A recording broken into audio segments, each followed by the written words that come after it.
Salut l'équipe, petite vidéo rapide pour expliquer comment fonctionnent les enregistrements de trajet dans Google Maps quand on veut faire les boucles pour la journée DL. Sachez premièrement qu'on ne pourra pas ajouter plus de 10 points de passage, donc il faudra les choisir judicieusement parce qu'autrement Google n'en fait qu'à sa tête pour essayer de vous faire passer par ailleurs que là où vous voulez.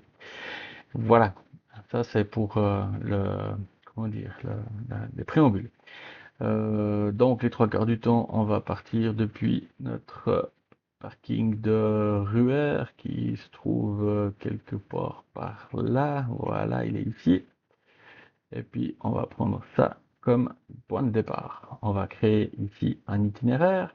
Un peu vite, hein, mais vous avez le temps de repasser plusieurs fois au cas où.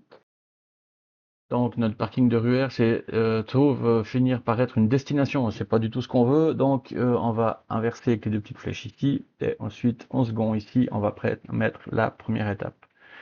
Alors moi, pour aujourd'hui, j'ai décidé de repartir en direction du Jura pour aller chatouiller les cimes. Donc nous allons partir par exemple donc, pour la deuxième destination. Je clique dans la case et je vais cliquer par exemple la Sarah. Donc là, ça commence déjà avec 3000 options, mais je pense qu'on va l'embêter un petit peu par la suite. Alors déjà, on va pouvoir enlever ici dans les options les voies rapides et les péages. Voilà, ça enlève déjà des routes. Ça nous évite de passer par l'autoroute. Ensuite, on va ajouter une destination. Ajouter à cette destination, pour ma part, on va aller sur Villebeuf. Voilà, c'est déjà mieux. Il a déjà shooté le petit truc qui se passait par là. Donc une fois que nous serons sur Villebeuf, nous allons ajouter une destination. Nous allons aller par exemple à Bullet, qui s'affiche pas évidemment, pour m'embêter. Sainte-Croix, ici Bullet, c'est moi qui suis aveugle. Voilà. Depuis Bullet, nous allons aller ensuite à Fontaine-sur-Granson. Voilà. De Fontaine-sur-Granson, nous allons aller à Mato. Apparemment, il a l'air toujours suivre. Je connais la région, hein, donc c'est plus facile pour moi de savoir à peu près. Il y aura juste ce petit bout. Non, ce bout-là, il est là-bas. Ça va, c'est pas celui-là, c'est celui-là qui sera un petit peu dans la forêt, ça va être rigolo. Et puis, enfin, pour finir, une fois qu'on est ici, hein, ça sera pas compliqué de normalement remonter jusqu'au septième.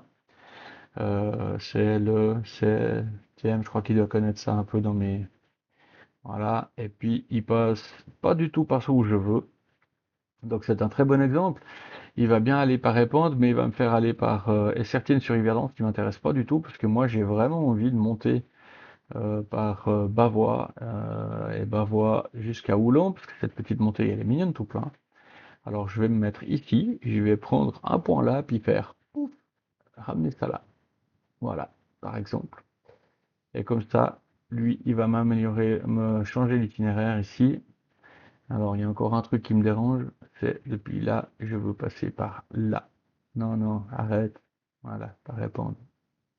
Voilà, c'est parfait. Comme ça. Voilà, je l'ai forcé un petit peu à faire ce que je veux, comme ça c'est parfait. Donc là, je vais passer, traverser, Mato et Pende. Il y aura un petit feu là tout pourri qui va nous gonfler, mais c'est pas grave. Et puis on se retrouvera ici. Une fois que ça c'est fait, on peut fermer là. On voit qu'on a 102 km en 2h04. Donc ça sera parfait. Voilà. Donc une fois que ça c'est fait, vous avez ici envoyé l'itinéraire sur votre propre téléphone par exemple, ou couper le lien, copier le lien, pardon. Vous pourrez malheureusement pas sauvegarder cet itinéraire autrement que par ce lien que vous allez partager directement, soit par WhatsApp à vous-même, soit le coller quelque part dans un raccourci sur le bureau, soit le coller dans un fichier de texte, soit le coller dans ce que vous voulez, mais l'envoyer à quelqu'un pour correction par exemple, ou pour aval sur WhatsApp vous permet de garder ce lien. Et voilà, vous ne pourrez pas avec Google Maps sauvegarder ces itinéraires. Enfin voilà, donc il est fait pour dimanche, si des fois, comme ça c'est prêt. Si des fois, si vous en avez un autre à me proposer, je prends volontiers. À bientôt!